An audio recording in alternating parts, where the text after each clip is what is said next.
Hey folks, would-be farmer here again, Central Florida, halfway between Jacksonville and Orlando. The theme this month is water systems. I'm a big fan of remembering the three. Know your sun, stow your water, grow your soil. You do those three things, plants will be a lot better. Plants and trees and rocks and things and birds, they will all love you for it. Okay, we are on the east side of the house. Our property runs with a slope from the northwest to the southeast of about 4 to 14 degrees, depending on where you are. Usually in most areas it's closer to about 4% in that area. So, when we got to the property, we found a little plastic trough, and I've made a tiny little frog pond out of it. First thing people think is, oh, you're gonna have mosquito problems. Well, let me clear that up right now. We are deeded an acre, but there is a lot more around us that we can use, that we can forage, that we can access. Because we have a huge pond behind us that is not on our property, but it's a wetland, 3 to 4 acres. So we can go back there and forage. We can use that, use the water in the pond. We can use the muck for fertilizer. And yes, because of all that, because of the wetland, we have mosquitoes. So if I have a little pond up here, is that going to contribute to the mosquito population? Well, yeah, perhaps it will.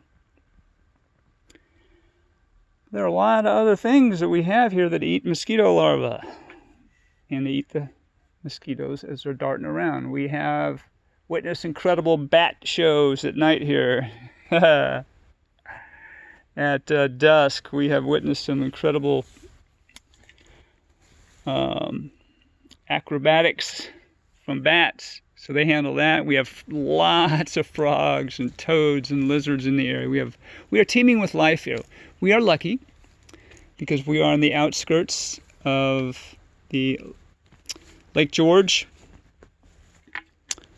Ocala National Forest. And we have no pavement between us and that forest and the conservation areas, etc. So, since we have no pavement, we're not blocking the turkey, we're not blocking other animals, we're not keeping them artificially away. The occasional fence in here, of course, the deer can jump most of these fences with relative ease.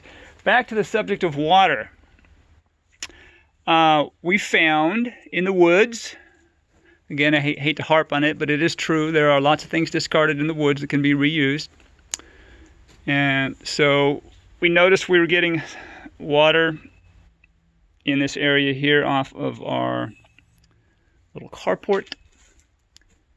So we have guided some of the water into our little garden carryall. We also have a rain barrel, takes water off the roof. In the summer we get plenty of rain, so we don't need to utilize these. But those are times when I do use the water to extra water for the bananas. Bananas seem to be fine on plenty of water. I don't think you can overwater bananas. Unless maybe the water is pooling around there, unless it's basically sitting in a big pond, that it wouldn't be totally drenched underwater, I suppose. But I've seen bananas do really well at the corner of ponds. So anyway, one of the principles that Molson talks about in permaculture is the problem is the solution. Well, we had as you can see, we had a tree come through and redecorate for us. Water was dripping down a good bit. We had an extra one of these bins, so I put it there, and now it's collecting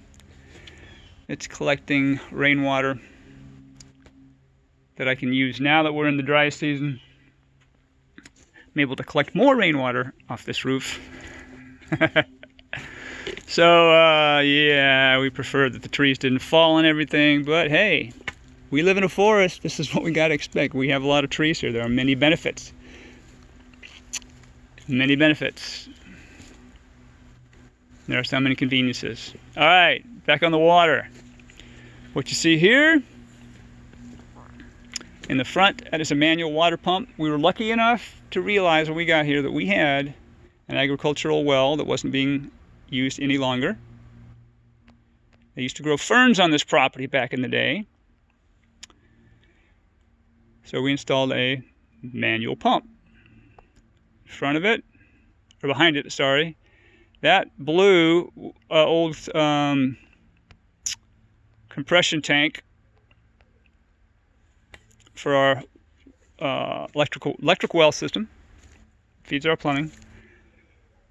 That was sitting here, and instead of taking it to a landfill, it wasn't going to be used again for anything. It was going to be discarded. I converted it into a laundry to landscape type of gray water system. This is our laundry room, water treatment, well house, pump room, composting toilets in there as well. So we have hoses that I dropped underneath into the ground, coming from that blue compression tank that I drilled a couple holes in the top to feed it. And the water heads down the slope to a couple of rain gardens. One of them is all the way down past those white markers, those plastic pipes, and they water the bananas there. They go to, I got hoses going to 3 different spots, basically, to water some of the bananas and water a fig. Splits up the water a little bit. What we do as far as kitchen water, we take water, dump it in with our leaf mixture here. That, of course, is going to be composted. I usually compost in place near a tree, mix that with leaves. Dump water in here. When it gets full, I'll use it to irrigate plants or trees. Water we have in here is almost always rainwater. If not, it's manual water, water from the well I use via the manual pump. I'll rinse out the cats.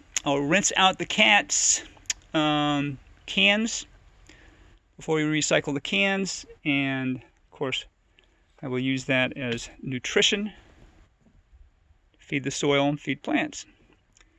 Cleaner water here, I'll rinse, if I'm having a smoothie or something, I'll rinse the glass in there, and of course the remnants in that water are a rich, nutritious broth that I'll throw on top of a tree or a plant somewhere. Anyway, so that's the east side of the house. I'm sorry, that's the west side of the house. That's the west side of the house. I'll stop this video and I'll start another one for the east side. Thanks, y'all.